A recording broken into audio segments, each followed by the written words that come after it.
I'm making an active Ragdoll gladiator game for up to 4 players, where you battle your friends and earn glory in chaotic arenas. Last time we made sure our player could commit violent acts in the name of sport, but I was getting a little tired of staring at cubes all day, so I decided to take a break from programming and build somewhere for everyone to actually fight. Obviously that can only be one place, the Colosseum. But Rome wasn't built in a day, and I have no idea how big the arena would need to be, and didn't want to have to model a second arena if it suddenly needed to be bigger, smaller, or a different shape in the future. One thing I'm trying to get better at with games is not creating unnecessary work for myself. I've abandoned enough projects to know every stupid decision you make now is normally just a problem you're handing to yourself 3 months later down the line. So because I had absolutely no idea how big the arena actually needed to be, modelling an entire Colosseum as one giant object seemed like exactly that kind of stupid decision I want to avoid. So instead of modelling the whole thing at once, I built a single section of the spectator seating. This could be duplicated over and over to build my arena. That way I can rotate and slot each piece together, and if I want a bigger or smaller arena, I just change the angle and duplicate it more or less. The only trouble with this is it means getting all your models lined up with smart pivot points that make my life easy when we get it into Unity. For those who don't know, I used to be a 3D environment artist, and it was the kind of pivot point, grid snapping nonsense that makes you really hate environment art. After that, I built an entrance that slotted neatly into the rest of the arena, gave Caesar somewhere important looking to sit, duplicated the whole thing for a second tier, threw up a few banners, and yeah, looking good. Obviously we need a floor. Luckily I've made so many materials over the years, I just sort of have a library of forgotten generic materials buried in my hard drive somewhere. I grab one for sand and okay, now we have it. The glory of the Colosseum, or just a first draft. It will likely need to go through many other small changes, but for now this was a solid base to work from. I was clearly having some attention issues this week, so again we did not finish the sword swing animation and jumped around to something completely pointless, redoing my camera script to follow the player more dynamically. I think I'd been watching a little bit too much Funbrew this week, and then I suddenly remembered this is supposed to be a local multiplayer game, which basically leaves you with 2 choices: split screen, or everybody shares one camera. Considering I've not played a game with split screen since 2010, I didn't want to limit my audience to people with gigantic TVs. I quickly ditched the entire idea. Keep watching. Redesigning this camera script from scratch ends up being a bit of a weekly occurrence while making this game, which landed me back on weapons.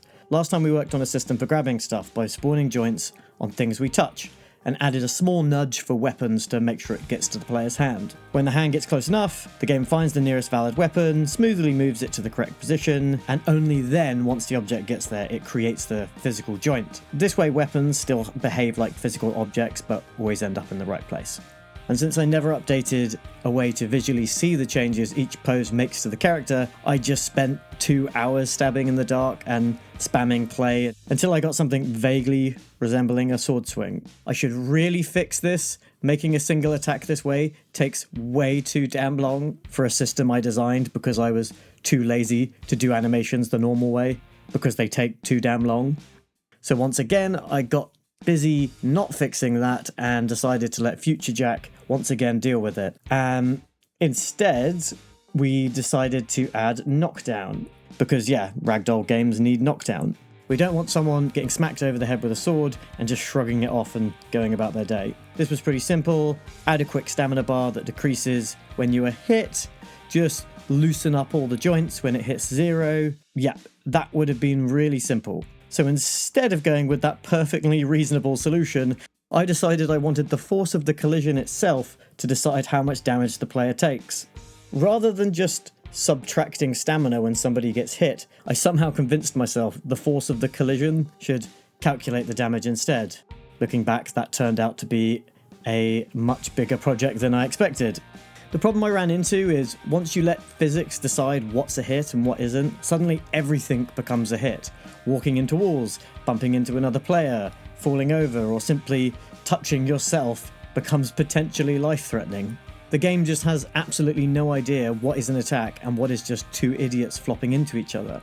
In the end, teaching the game what counts as a meaningful hit became surprisingly complicated, because instead of writing code telling the game when to hurt someone, I ended up writing tons of code just to explain when not to hurt someone. We needed to ignore tiny impacts, ignore collisions with yourself, ignore locomotion bumps while running, only apply scripted knockback during actual attack windows. Even punching the enemy in the face would count as a collision worthy of knocking you unconscious through fist trauma. Looking back, I would have loved to say I didn't spend over a week to get this working, but at least it now works. And when it doesn't, it genuinely feels like you deserve to be knocked down.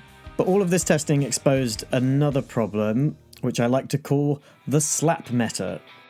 There wasn't really much reason to commit to meaningful swings, because you could repeatedly smack someone with lots of tiny attacks until they eventually fell unconscious, which was pretty funny, but probably wasn't going to make for particularly interesting gameplay. So I made quite a big change to how attacks work. Rather than every swing reaching full power immediately, the amount of time you hold the attack button now matters. Tap it and you throw out a quick, weaker attack, but hold the button down and the character pulls the weapon back further, and when you release, you hit them with a much harder swing. And because our damage is being calculated from the physical impact, that bigger swing naturally means a much nastier hit. Suddenly there's actually a decision to make here. You can throw out quick little attacks, or risk standing there winding up while your mate actively tries to cave your head in. And weirdly, this whole unnecessarily complicated damage system had actually started changing the way that combat worked. So aside from this, I didn't get a huge lot of work done this week. I think this is an unfortunate reality of making games. Sometimes spending ages building the clever solution actually saves you loads of work later. Making the Colosseum modular was absolutely worth doing. But sometimes you also spend hours building something before realizing the entire idea doesn't make sense. Like my camera.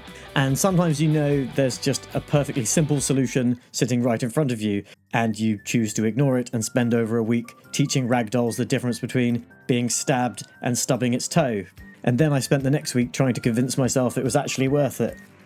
Would the simple damage system have worked? Most likely. And would anyone playing the game know the difference? Probably not.